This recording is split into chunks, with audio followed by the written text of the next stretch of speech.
U.S. Secretary of State Marco Rubio is in Israel today as the war in Gaza rages on. Israeli Prime Minister Benjamin Netanyahu expressed his appreciation for the United States' continued support for Israel.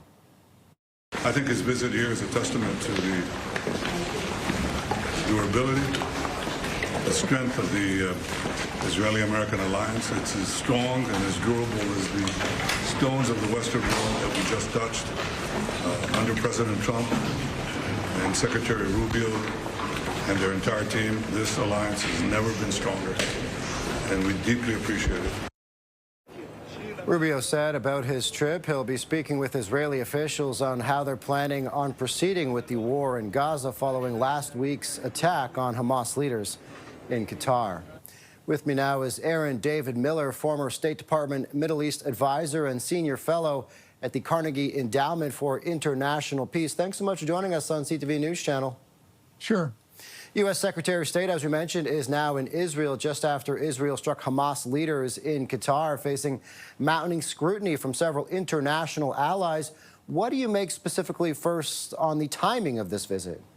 Well, the trip was planned well in advance. I think it was accelerated perhaps by Israel's strikes on Qatar, on the looming Israeli ground offensive in Gaza, which is now ramping up, and also by reports that either the Prime Minister will be pressing or the Trump administration is interested in perhaps blessing or sanctioning partial Israeli annexation of the West Bank. Look, I traveled with a half a dozen secretaries of state of both political parties. Rarely has any secretarial trip been determinative. And this one won't be either, given the fact that the Arabs won't even meet in Doha, the Arab summit, until Monday, the formal summit on Monday. And I think that may help recalculate some of the administration's positions, although I'm really not at all sure. How do you foresee or imagine this visit will be seen by other nations in the Middle East, particularly in the wake of last week's strike on Doha? Well, I mean, I think clearly the Qataris and and again, there's no love lost between the Emiratis and Qatar and the Saudis and Qatar. They'll be looking for some demonstration, I think, of American resilience and power in the face of the strikes in Doha, which were frankly unprecedented. And they're probably looking for some Trump administration effort to hold the Israeli government accountable. I just am not persuaded that we're anywhere near the point where Donald Trump is prepared to really impose serious costs or consequences on Benjamin Netanyahu to end the war. In fact, I don't think we went through 2 years of almost a year and a half of the Biden administration since October 7.